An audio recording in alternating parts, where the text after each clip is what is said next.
ہمارے چینل کو سبسکرائب کریں اور بیل آئیکن دبائیں۔ الحمد للہ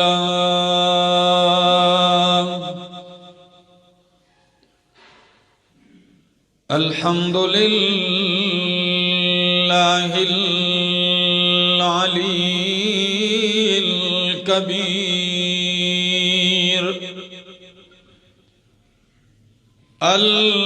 الکبیر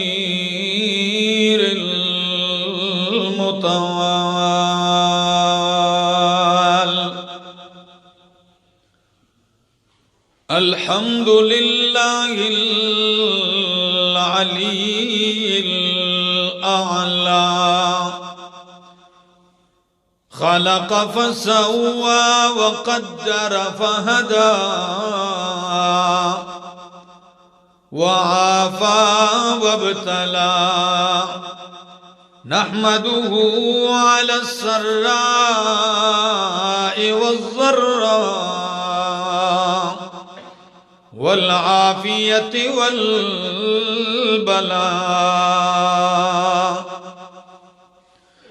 فهو المحمود في كل الأحوال المعبود في الأرض وفي السماء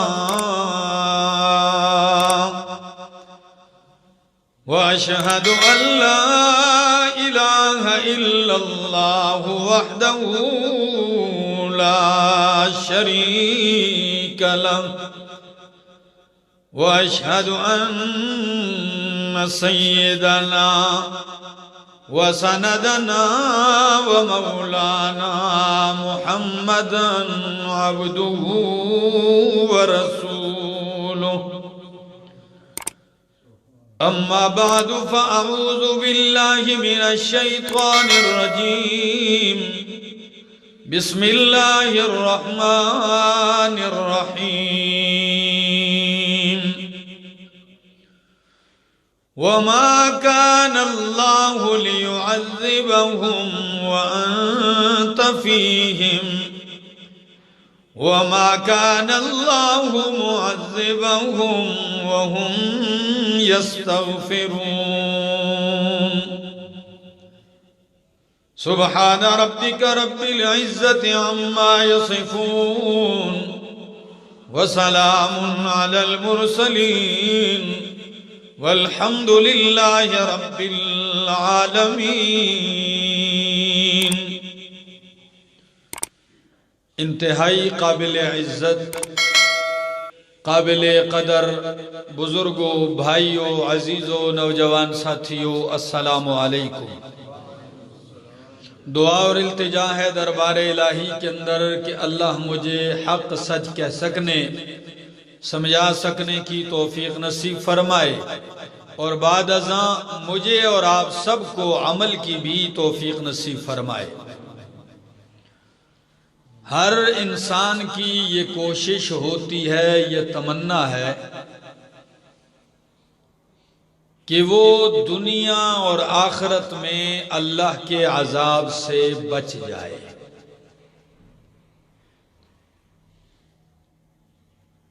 اور عذاب کبھی تو دنیا میں بھی ہوتے ہیں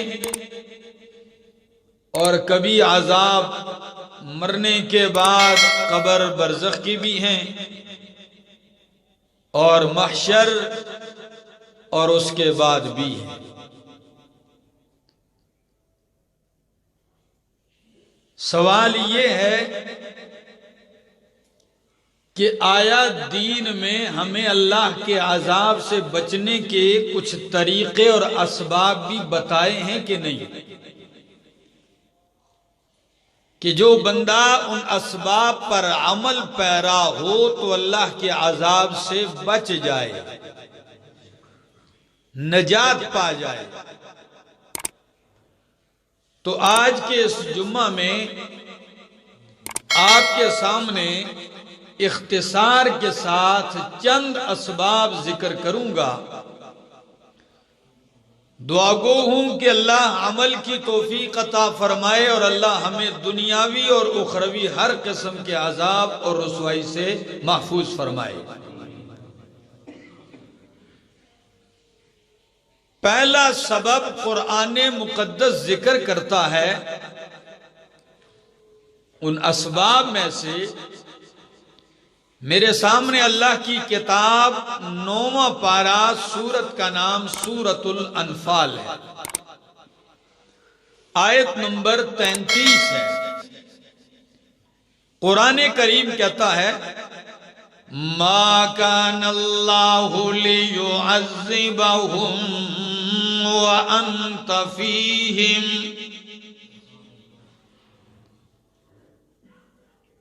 ما کان اللہ لیعذبہم وانت فیہم، نہیں ہے اللہ کہ ان کو عذاب دے، وَأَنْتَ فِيهِمْ درا حالے کہ آپ میرے پیغمبر ان میں موجود ہو۔ تو عذاب سے رکاوٹ اور ممانعت کی پہلی وجہ کہ اللہ کے پاک پیغمبر کا وجود اقدس ہے۔ آپ جہاں موجود ہوں گے عذاب اللہ نہیں بھیجے گا، پہلا سبب۔ دوسرا سبب استغفار۔ دوسرا سبب کیا ہے؟ استغفار ہے۔ ذرا سنیے، فرمایا وَمَا كَانَ اللَّهُ مُعَذِّبَهُمْ وَهُمْ يَسْتَغْفِرُونَ،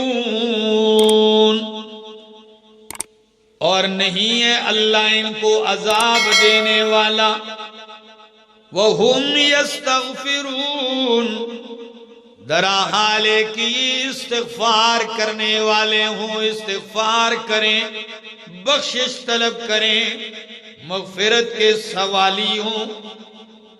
اس آیت میں دو سبب ہیں۔ پہلا سبب کہ آپ موجود ہوں تو میں ان کو عذاب نہیں دیتا، آپ موجود ہوں تو اللہ کافر کو بھی دنیاوی عذاب نہیں دیتا۔ مثال کے طور پر جب مکے کے مشرکوں نے اللہ کی بارگاہ میں دعا کی کہ اللہم ان کان ھذا ھو الحق من عندک فامطر علینا حجارۃ من السماء او ائتنا بعذاب علیم، اللہ اگر یہ تیرا نبی حق ہے تو ہم پہ آسمان سے پتھر برسا یا کوئی دردناک عذاب لیا۔ تو ہری پور والوں آپ بتائیں، جب وہ خود کہتے ہیں اللہ تیرا نبی حق ہو تو پتھر برسا، اگر تیرا نبی سچا ہے تو ہم پہ دردناک عذاب لیا، تو عذاب تو آنا چاہیے تھا کہ نہیں؟ مانگ جو رہے تھے، لیکن قرآن نے وجہ بتائی، فرمایا ما کان اللہ لیعذبہم وانت فیہم، اللہ ان کو عذاب نہیں دے گا درا حالے کہ آپ ان میں موجود ہو۔ میرے پیغمبر قانون تو یہی ہے کہ ان کو عذاب ملنا چاہیے، لیکن آپ کی لاج رکھتے ہوئے میں ان کو عذاب نہیں دیتا، آپ کی وجہ سے بچے ہوئے۔ اور دوسرا سبب عذاب سے بچنے کا الاستغفار، بخشش مانگنا۔ قرآن کہتا ہے وَمَا كَانَ اللَّهُ مُعَذِّبَهُمْ وَهُمْ يَسْتَغْفِرُونَ، اللہ ان کو نہیں عذاب دینے والا درا حالے کہ یہ استغفار کرنے والے ہوں، مغفرت طلب کریں، بخشش کے سوال کرنے والے ہوں۔ جب تک استغفار کریں گے اللہ ان کو عذاب نہیں دے گا۔ حضرت شیخ الاسلام علامہ ابن قیم رحمہ اللہ اپنی تفسیر بدائع التفسیر میں عجیب بات ذکر کرتے ہیں، کہتے ہیں فَإِذَا كَانَ وُجُودُهُ بَيْنَ الْكُفَّارِ مَانِعًا فَكَيْفَ بِمَحَبَّتِهِ فِي قَلْبِ الْمُؤْمِنِ فَإِنَّهُ أَوْلَى وَأَحْرَى أَلَّا يُعَذِّبَهُ اللَّهُ تَعَالَى وَهُوَ الْوَاقِعُ قَدْرًا وَشَرًعًا کہ جب پیغمبر کا وجود کافر کے لیے مانع عذاب ہے تو بلا اس کے لیے مانع عذاب کیوں نہیں ہوگا جس کے دل میں پیغمبر کی محبت جاگزین ہو۔ جب آپ کا وجود کافر کے لیے مانع عذاب ہے تو جس مومن کے دل میں آپ کی محبت ہو، آپ سے حد درجہ پیار ہو، تو اس کے لیے عذاب کیسے ہے؟ یہ کیوں نہیں بچے گا عذاب سے؟ اللہ اکبر۔ اور حضرت علامہ ابن کثیر رحمہ اللہ امام الانبیاء کا یہ فرمان نقل کرتے ہیں۔ اللہ کے پاک پیغمبر فرماتے ہیں، حضرت ابو موسیٰ اشعری رضی اللہ تعالیٰ عنہ سے روایت ہے، خدا را ہری پور والو توجہ چاہوں گا، فرمایا انزل اللہ علی امانین لامتی، اللہ نے مجھ پر میری امت کے لیے 2 امان نازل کیے۔ کتنے امان؟ دونوں کی وجہ سے امن میں رہیں گے عذاب سے۔ کتنے امان؟ 2 امان ہیں۔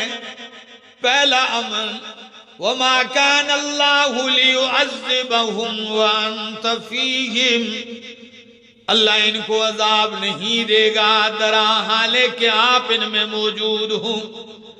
دوسرا سبب وَمَا كَانَ اللَّهُ مُعَذِّبَهُمْ وَهُمْ يَسْتَغْفِرُونَ، جب تک استغفار کریں گے اللہ ان کو عذاب نہیں دے گا۔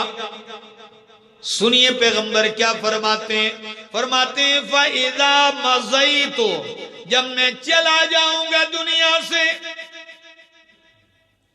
فَإِذَا مَضَيْتُ، جب میں چلا جاؤں گا تو پہلا امن تو اٹھ جائے گا، لیکن فرمایا تَرَكْتُ فِيهِمُ الْإِسْتِغْفَارَ إِلَى يَوْمِ الْقِيَامَةِ، استغفار قیامت تک باقی رہے گا۔ پہلا امن میں ہوں، نبی فرماتے ہیں، میری وجہ سے اللہ نہیں دے گا عذاب، لیکن فَإِذَا مَضَيْتُ، جب میں چلا جاؤں تو تَرَكْتُ فِيهِمُ الْإِسْتِغْفَارَ إِلَى يَوْمِ الْقِيَامَةِ، استغفار ان میں قیامت تک باقی رہے گا۔ تو پیغمبر تو چلے گئے ہیں دنیا سے، اب امن کیا چھوڑ کے گئے عذاب سے بچنے کے لیے؟ بولیے استغفار اور نبی کی محبت دل میں، یہ عذاب سے چھٹکارے اور بچاؤ کا بہترین سبب ہے۔ آج بھی جو حالات بنے ہوئے دنیا میں، آپ اسے جو بھی سمجھے، آزمائش کہو، عذاب کہو، گرفت کہو، یاد دہانی کہو، ناراضگی کہو، جو بھی کہو، اس کا بہترین علاج اس سے چھٹکارے کا وہ استغفار ہے۔ کیا ہے؟ استغفار ہے۔ دوستو آپ کو پتہ ہے استغفار کیا چیز ہے؟ یقین کیجئے میرے سامنے قرآن کریم کی آیات کا ایک بہت بڑا سلسلہ موجود ہے کہ استغفار کیا ہے اور لوگوں نے استغفار کو کیا سمجھ رکھا ہے۔ ذرا دیکھیے، قرآن کریم کبھی تو اپنے بندوں کو استغفار کا حکم دیتے ہیں۔ کیا دیتے ہیں؟ حکم، امر۔ مثلا قرآن کہتا ہے وَاسْتَغْفِرُوا اللَّهَ إِنَّ اللَّهَ غَفُورٌ رَحِيمٌ، وَاسْتَغْفِرُوا اللَّهَ، اللہ سے معافی طلب کرو، اللہ سے بخشش مانگو، إِنَّ اللَّهَ غَفُورٌ رَحِيمٌ، اللہ بخشنے والا مہربان ہے۔ سورۃ البقرہ آیت 199، اور قرآن مزید کہتا ہے وَأَنِ اسْتَغْفِرُوا رَبَّكُمْ ثُمَّ تُوبُوا إِلَيْهِ وَأَنِ اسْتَغْفِرُوا رَبَّكُمْ، اور یہ کہ اپنے رب سے مغفرت طلب کرو، بخشش مانگو، ثُمَّ تُوبُوا إِلَيْهِ، پھر اسی کی طرف رجوع کرو۔ سورہ ہود آیت نمبر 2۔ اور کبھی اللہ کا قرآن یوں کہتا ہے فَاسْتَقِیمُوا إِلَيْهِ فَاسْتَقِیمُوا إِلَيْهِ، بالکل سیدھے ہو جاؤ اللہ کی طرف، درست ہو جاؤ اللہ کی طرف، ہر جانب سے کٹ کے اللہ ہی کی طرف ہو جاؤ، وَاسْتَغْفِرُوهُ، اسی سے بخشش طلب کرو۔ سورۃ فصلت آیت نمبر 6۔ اور کبھی اللہ رب العالمین استغفار کرنے والوں کی تعریفوں میں گویا ہوتے ہیں اور یوں فرماتے ہیں الصابرین والصادقین والقانتین والمنفقین والمستغفرین بالاسحار۔ فرمایا والصابرین، صبر کرنے والے، والصادقین، سچ کہنے والے، والقانتین، اللہ کے حضور عاجزی کرنے والے، فرما برداری کرنے والے، والمنفقین، اللہ کے لیے مال خرچ کرنے والے، والمستغفرین بالاسحار، سحری کے وقت اٹھ کے اللہ کے حضور بخشش طلب کرنے والے۔ ان کی تعریفیں مالک کرتا ہے۔ سورہ آل عمران آیت نمبر 17۔ اور کبھی اللہ فرماتے ہیں والذین اذا فعلوا فاحشۃ او ظلموا انفسهم، اللہ تعریف کرتے ہیں مومن بندوں کی۔ کون سے مومن بندے؟ جن سے گناہ ہو جائے، کیا ہو جائے؟ گناہ ہو جائے۔ اذا فعلوا فاحشۃ، کوئی کام بے حیائی کا کر بیٹھتے ہیں، او ظلموا انفسهم، یا اپنے اوپر گناہ کر کے ظلم کر بیٹھتے ہیں، تو ذکر اللہ، فوراً اللہ کو یاد کرتے ہیں، فاستغفروا لذنوبہم، اللہ کو یاد کر کے اپنے گناہوں کی معافی مانگتے ہیں۔ وَمَن يَغْفِرُ الذُّنُوبَ إِلَّا اللَّهُ، اور اللہ کے سوا گناہوں کو معاف کرنے والا کون ہے؟ ہے کوئی؟ اللہ کے سوا کوئی گناہوں کو معاف کرنے والا نہیں۔ اور کبھی اللہ رب العالمین استغفار کا تذکرہ یوں کرتے ہیں، فرمایا وَمَن يَعْمَلْ سُوءًا اَوْ يَظْلِمْ نَفْسَهُ، جو کوئی برائی کر جائے یا اپنے اوپر ظلم کر بیٹھے گناہ کے ذریعے، پھر کیا کریں؟ اللہ اکبر، غلطی ہو جائے، اس سے گناہ ہو جائے، ظلم کر جائے اپنے اوپر، اور پھر اپنے رب کے حضور گڑ گڑانے لگ جائے، فرمایا ثم یستغفر اللہ، پھر اللہ سے بخشش مانگنے لگتا ہے، تو فرمایا یجد اللہ غفور الرحیم، اللہ کو رد کرنے والا نہیں پائے گا، اللہ کو تانا دینے والا نہیں پائے گا، اللہ کو بخشنے والا مہربان پائے گا۔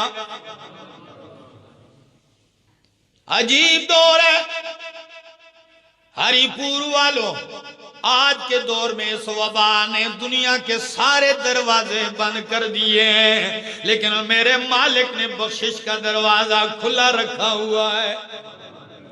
جہاں جاؤ گے آج دھتکار دیے جاؤ گے، ساری درگاہیں بند ہیں، ساری دنیا کی درگاہیں آج بند ہیں، تالے لگے ہوئے ہیں، آج سارے شفا خانے بند ہیں۔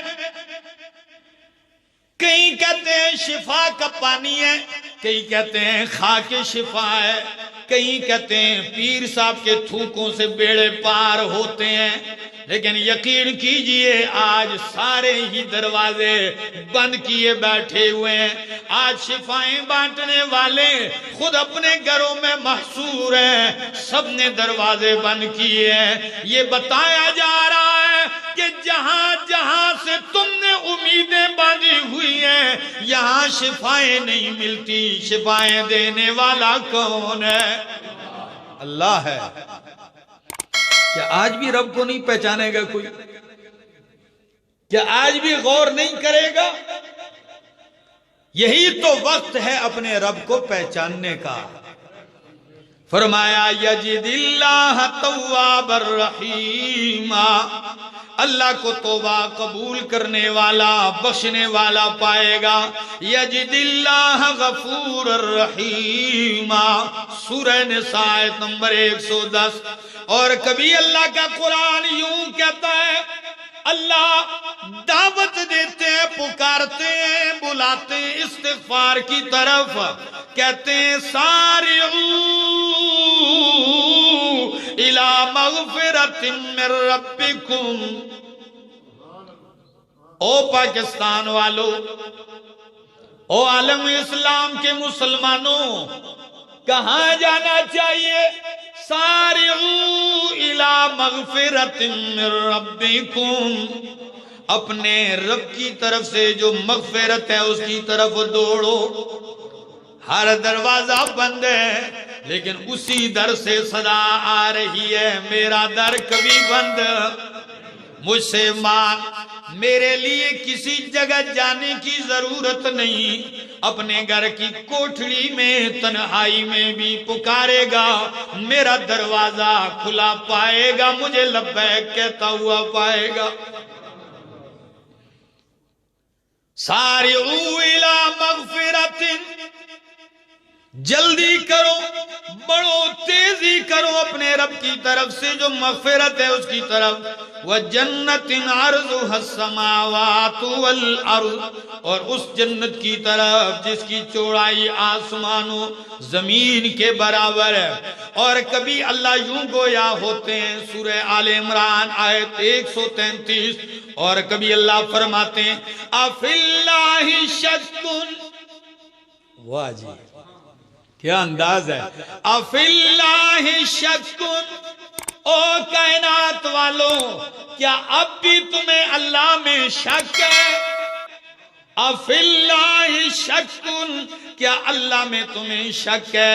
فاطر السماوات والارض، جو پیدا کرنے والا ہے آسمان و زمین کو، یدعوکم، وہ تمہیں بار بار پکار رہا ہے، یدعوکم، تمہیں بلا رہا ہے، کس لیے؟ لیغفر لکم من ذنوبکم، تاکہ تمہارے لیے تمہارے گناہ بخش دے۔ کتنی پیاری بات ہے، مالک مجرموں تمہیں بلا رہے، آؤ میں بخشنا چاہتا ہوں، آؤ۔ لیغفر لکم من ذنوبکم، سورۃ ابراہیم آیت نمبر 10۔ اور کبھی اللہ کا قرآن یوں کہتا ہے وَمَن يَقْنَطُ مِن رَحْمَتِ رَبِّهِ إِلَّا الضَّالُّونَ، اللہ کی رحمت سے جو نا امید ہوتے ہیں گمراہ ہیں۔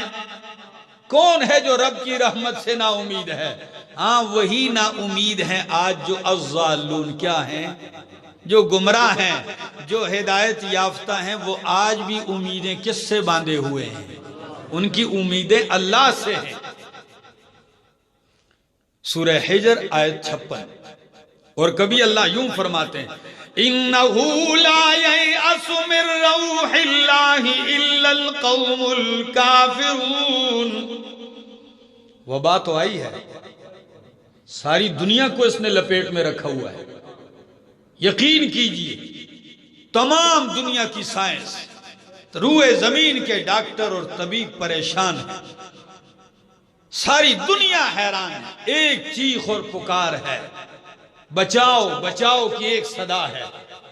محدود رہیے، محفوظ رہیے، گھر میں رہیے، محفوظ رہیے، یہ احتیاطی تدابیر ہو رہی ہیں میرے دوستو۔ اس سے بچانے والا کون ہے؟ اللہ۔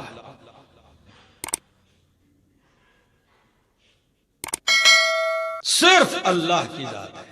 ہاں لیکن چونکہ اسباب ہمارے دین نے ہمیں بتائے ہیں، اسباب کا انکار نہیں۔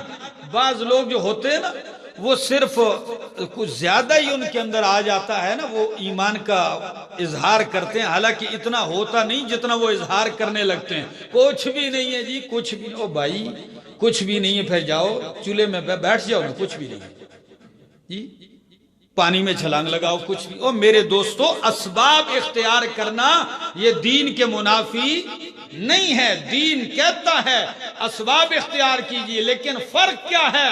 میرا ایک جملہ یاد رکھیے ہری پور والوں، تحفہ دے کے جا رہا ہوں۔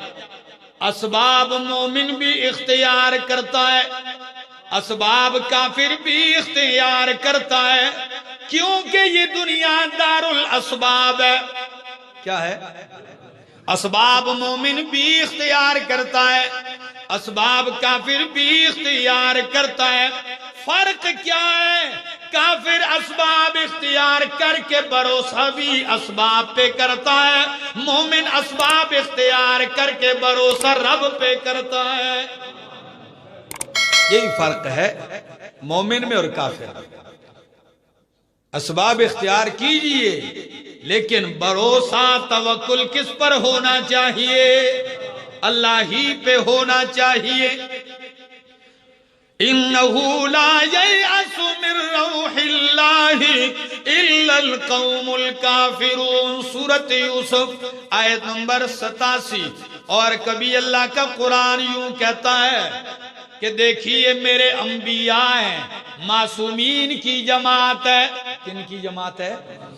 سارے نبی معصوم ہیں گناہوں سے، صغیرہ کبیرہ گناہوں سے، لیکن باوجود معصوم ہونے کے، باوجود گناہوں سے دور رہنے کے، باوجود رب کی عبادتیں کرنے کے، پھر بھی جب بھی پکارتے ہیں تو کہتے ہیں ربا، استغفار کرتے ہوئے نظر آتے ہیں، چاہے وہ آدم علیہ السلام کیوں نہ ہو، چاہے وہ اماں حوا کیوں نہ ہو۔ قرآن کہتا ہے دونوں میاں بیوی، ہمارے ماں باپ کیا کہتے ہیں؟ قالا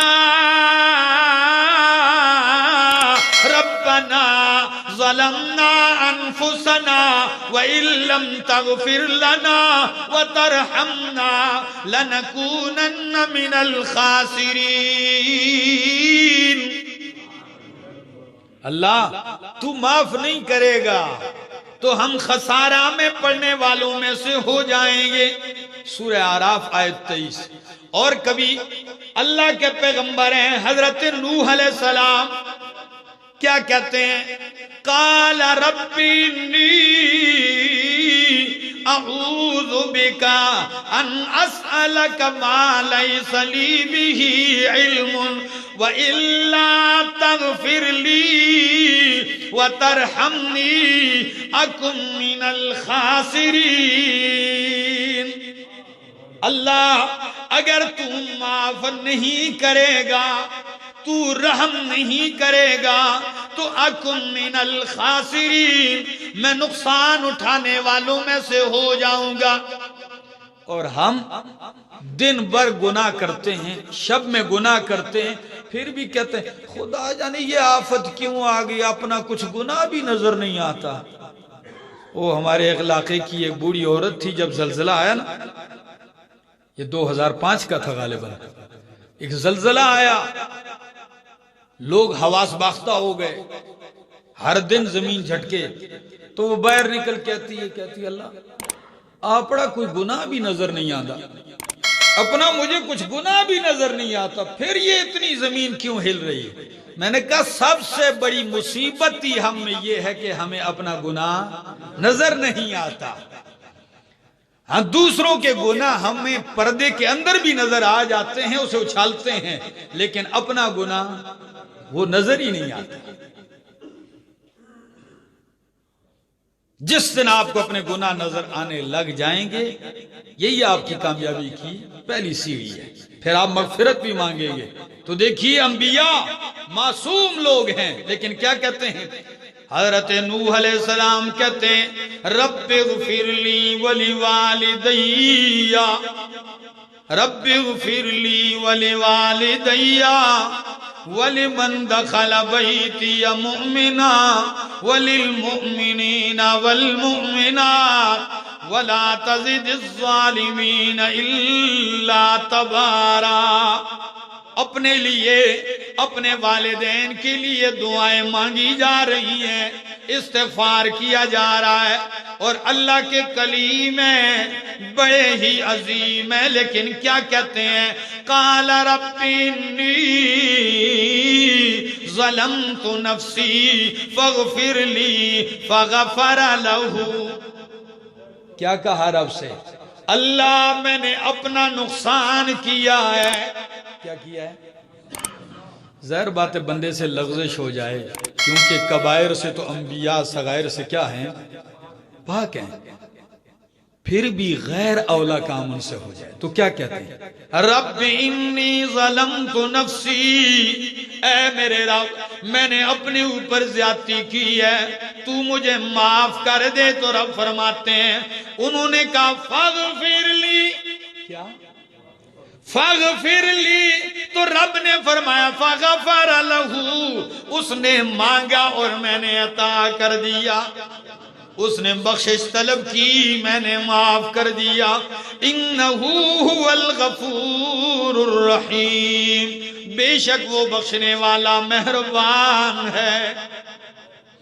تو گناہوں سے، عذاب سے بچنے کا بہت بڑا سبب جو اللہ کے پیغمبر قیامت تک کے لیے چھوڑ کے گئے ہیں، وہ کیا ہے؟ استغفار۔ شیخ الاسلام ابن قیم رحمہ اللہ،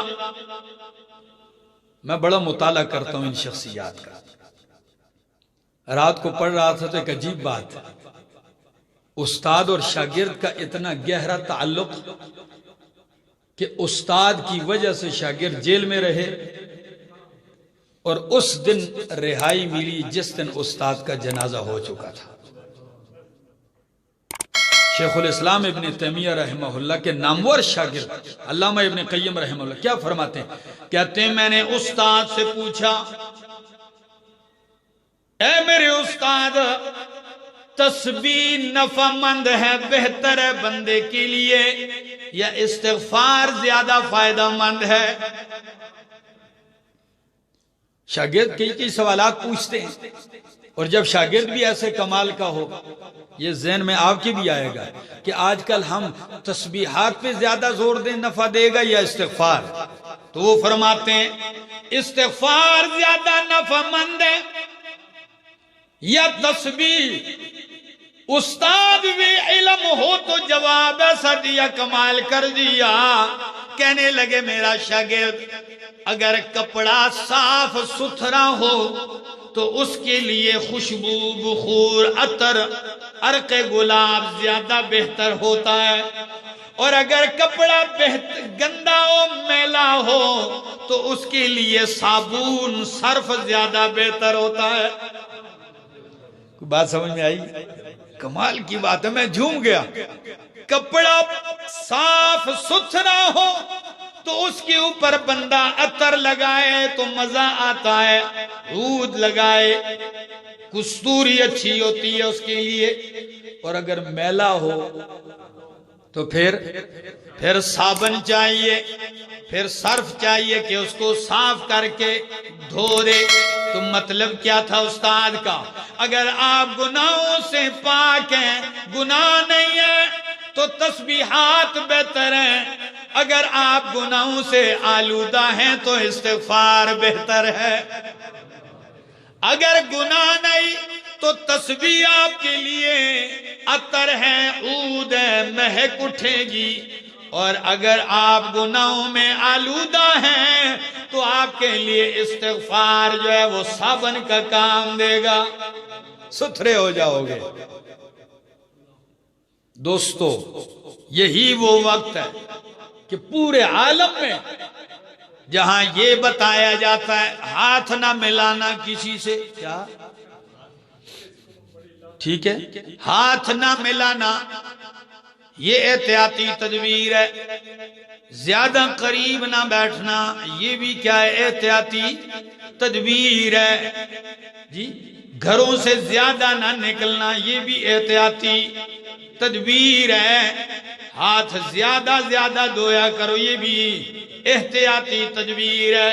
ان تدبیروں کے ساتھ یہ تدبیر بھی اپنائی جائے کہ زیادہ سے زیادہ استغفار کیجئے، زیادہ سے زیادہ غیر محرموں سے دور بیٹھیے، زیادہ سے زیادہ غیر محرموں سے ہاتھ نہ ملائیے، بے حیائی سے دور رہیے۔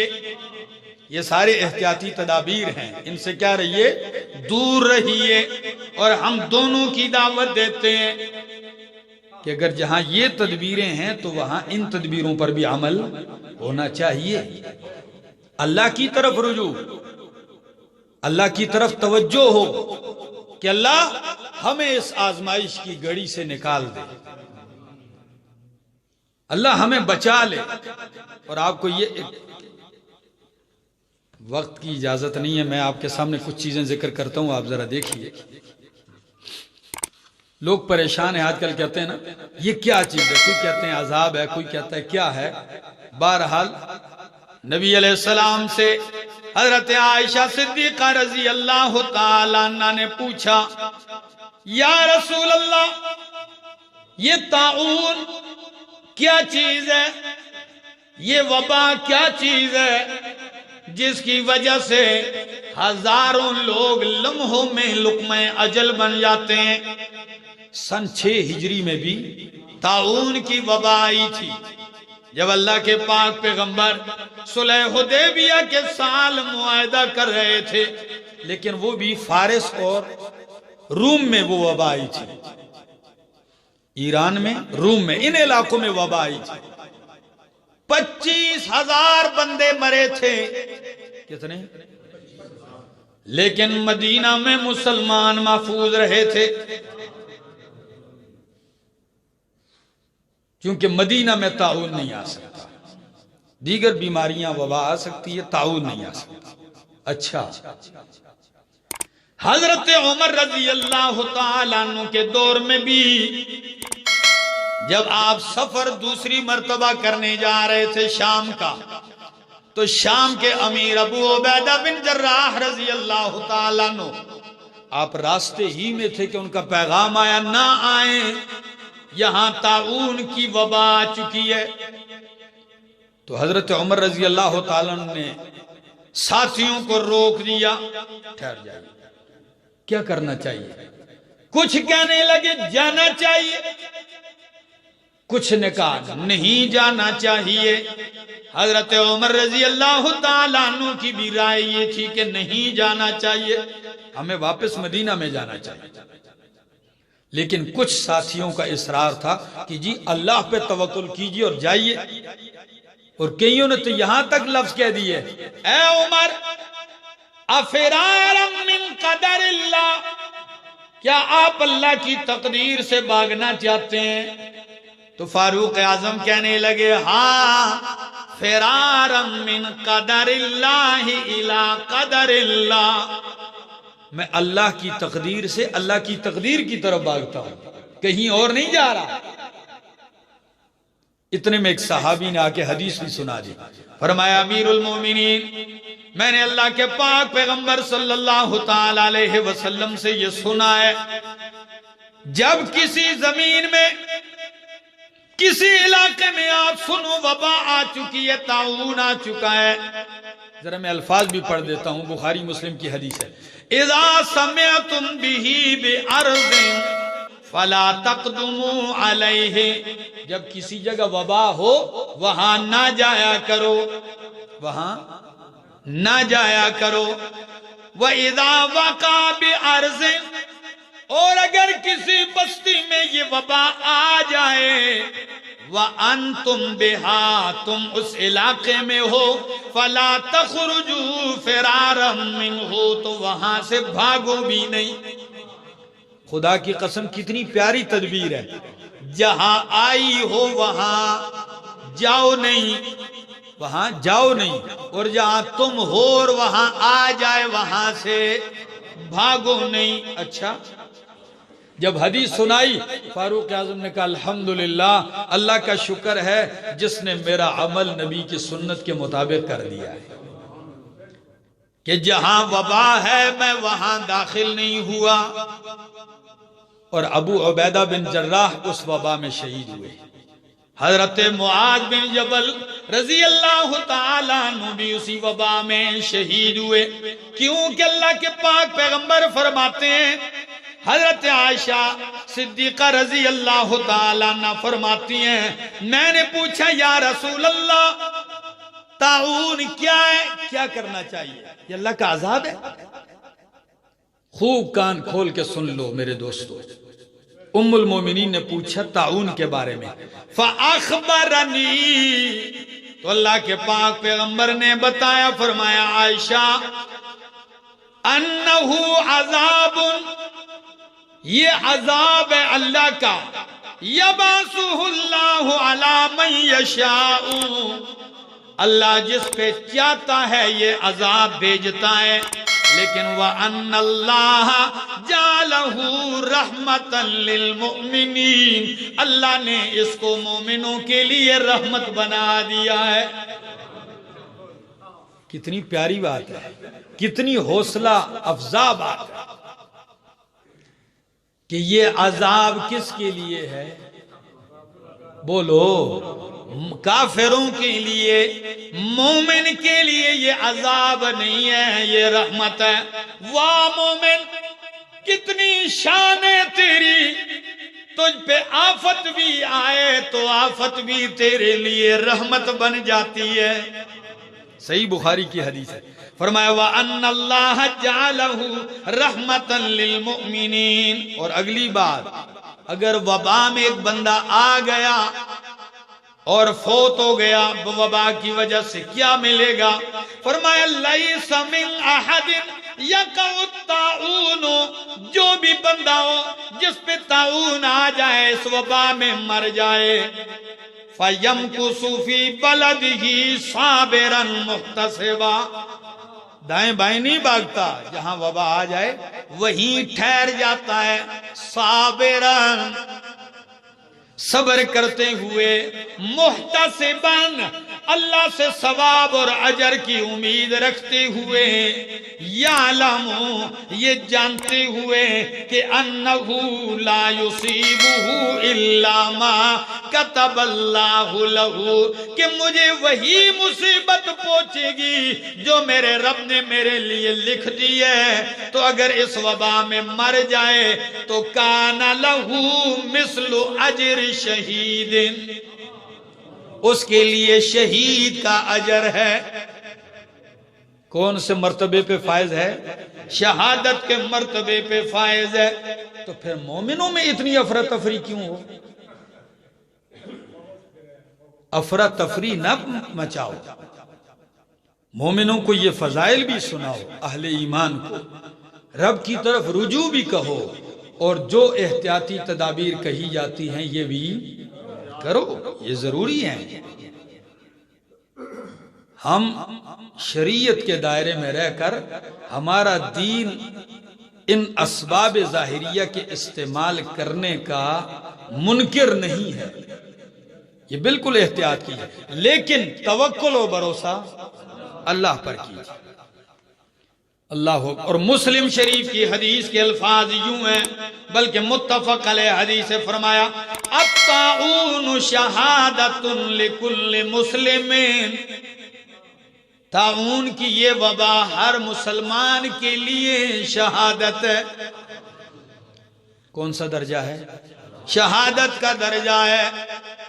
جب یہ شام میں یہ وبا آئی تھی تو معاذ بن جبل نے دعا کی تھی، یا اللہ اس میں میرا بھی حصہ کر دے، اس میں میرا بھی حصہ کر دے.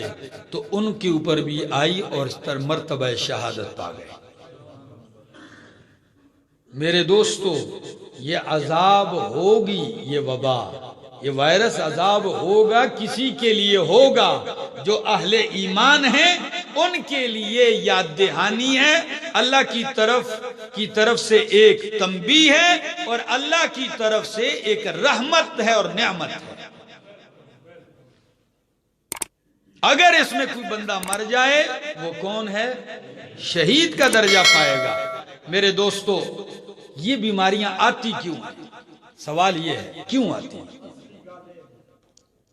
آج آپ کو دو سبب جو اللہ کے پاک پیغمبر نے ذکر کیے ہیں، وہ آپ کے سامنے ذکر کرتا ہوں۔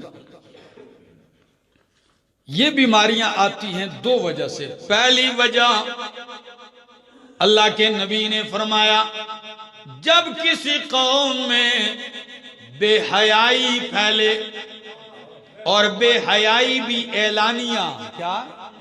اعلانیہ بے حیائی ہو، تو پھر ان میں ایسی وبائیں اور طاعون پھیلتا ہے۔ یہ پہلا سبب ہے۔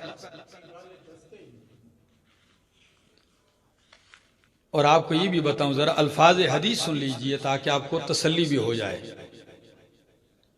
ابن ماجہ کی روایت ہے، اللہ کے نبی فرماتے ہیں، لم تظہر الفاحشۃ فی قوم قط، جب بھی کسی قوم میں بے حیائی پھیلتی ہے، حتی یعلنوا بہا، یہاں تک کہ وہ اعلان کرتے ہیں اس بے حیائی کا۔ کچھ دن پہلے ہوئی تھی کہ نہیں جی؟ اعلانیہ طور پر جب ایسی ہوتی ہیں تو فرمایا، الا فشا فیہم الطاعون، ان میں طاعون اور ایسی مہلک وبائیں پھیلتی ہیں، والاوجاع التی، اور ایسی تکلیف دے موذی بیماریاں پھیلتی ہیں، التی لم تکن مضت فی اسلافہم الذین مضوا، کہ جو ان کے پہلے آباء و اجداد میں کسی میں بھی بیماری نہیں گزری۔ ایسی بیماریاں اور تکلیفیں آتی ہیں جو پہلے کہیں اس کا نام بھی نہیں سنا ہوگا کسی نے۔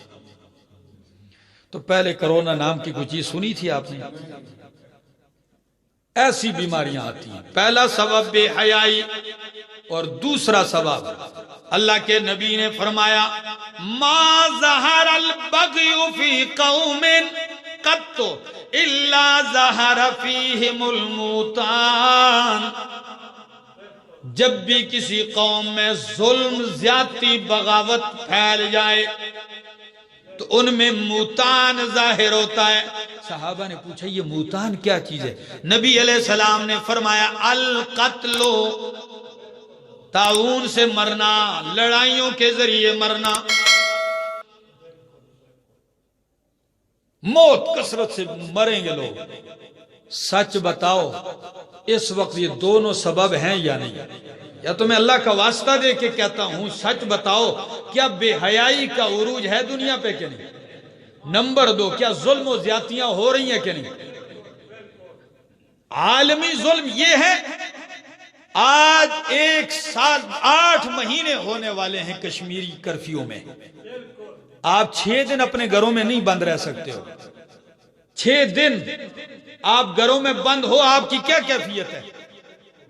میرے 1 ہفتہ ہو گیا میں گھر میں ہوں، پروگرام رکے ہوئے، میں تو گھومنے والا آدمی تھا۔ یقین کرے 2 پارے تلاوت کر کے بھی، مطالعہ کر کے بھی، پھر بھی تھکتا ہوں، وقت ہی نہیں گزرتا۔ تو جن بیچاروں کو ظلماً 8 مہینے سے روکا ہوا ہے، جب ایسا ظلم ہو تو پھر ایسی وبائیں کیوں نہیں پھیلیں گی؟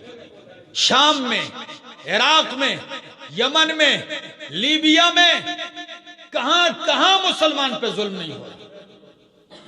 جب ایسا ظلم ہوگا پھر یہ وبائیں آئیں گی۔ اور اس کے علاوہ آپ کو اپنے معاشرے کا ظلم بتاؤں، بھائی نے بھائی کا حق دبایا ہے، پڑوسی نے پڑوسی کا حق دبایا ہے، بھائیوں نے بہنوں کا حق دبایا ہوا ہے۔ کوئی قائل ہے کہ بہن کا کوئی حق ہے، بیٹی کا؟ مانتے تک نہیں ہے مسلمان۔ یہ بھی ہمارے معاشرے کا ایک ظلم ہے۔ جب تک ظلم اور بے حیائی ہوگی یہ وبائیں آئیں گی۔ ان دو چیزوں کو بھی ختم کر دیجئے، احتیاطی تدابیر میں ان کو بھی شامل کر لیجئے کہ فی الفور بے حیائی ختم، پابندی۔ نمبر 2، فی الفور ظلم کو اٹھا دیا جائے۔ دیکھنا انشاءاللہ ساری چیزیں ختم ہوں گی۔ میری دعا ہے اللہ کے حضور کہ اللہ رب العالمین ہمیں ان مہلک اور موذی بیماریوں سے عالم اسلام کی حفاظت فرمائے اور خصوصاً عالم اسلام کی حفاظت فرمائے۔ میرے دوستو، ہر بندے کو اپنے ملک کی ایک فکر ہوتی ہے۔ آپ دیکھ لیں، احتیاطی تدابیر سے انکار نہیں کرنا چاہیے۔ جب آپ کو میڈیا آ رہی ہے، آپ کو پوری قوم کا، ملک کے وزیر اعظم لگے ہوئے ہیں، قوم کے سربراہ لگے ہوئے ہیں، علماء دن رات لگے ہوئے ہیں، خدا را لوگوں احتیاط کیجیے، احتیاط کیجیے، تو احتیاط میں کوئی حرج نہیں ہے۔ بات سمجھ میں آ گئی؟ کئی لوگوں کو اس دن ایک بندے نے مجھے بڑی پیاری بات کی، کہتے ہیں جب زلزلہ ہوتا ہے تو لوگ گولی کی طرح گھر سے بھاگتے ہیں۔ جی بھاگتے ہیں کہ نہیں؟ تو اس وقت توکل نہیں ہوتا، اس وقت کوئی نہیں کہتا کہ یار اللہ پہ توکل نہیں کیا آپ نے، کیوں؟ احتیاط ہے۔ جب وہ مجرم نہیں ہے تو اس وبا کے لیے بھی احتیاطی تدابیر کرنے والا یہ بھی جو ہے اللہ سے توکل سے دور نہیں ہے، یہ توکل کے عین مطابق ہے۔ پرسوں گپ لگ رہی تھی محفل میں، تو ایک دوست آیا، میں نے کہتا یہ کیا ہے؟ میں نے کہا توکل یہی ہے، آپ باہر سائیکل کھڑی کر کے آئے ہیں، موٹر سائیکل؟ کہتے ہیں ہاں۔ میں نے کہا تالا لگایا ہے؟ کہتا ہے جی۔ میں نے کہا جب آپ نے تالا لگا دیا، اب آپ نے اللہ پہ توکل کر کے چھوڑ دیا، تالا بھی لگا دیا، توکل کر دیا۔ ورنہ اگر آپ نے تالا نہیں لگایا اور توکل کر کے آ گئے تو آپ اللہ پہ توکل کر کے بغیر تالے کے چھوڑ آئے، چور اللہ پہ توکل کر کے لے بھی جائے گا۔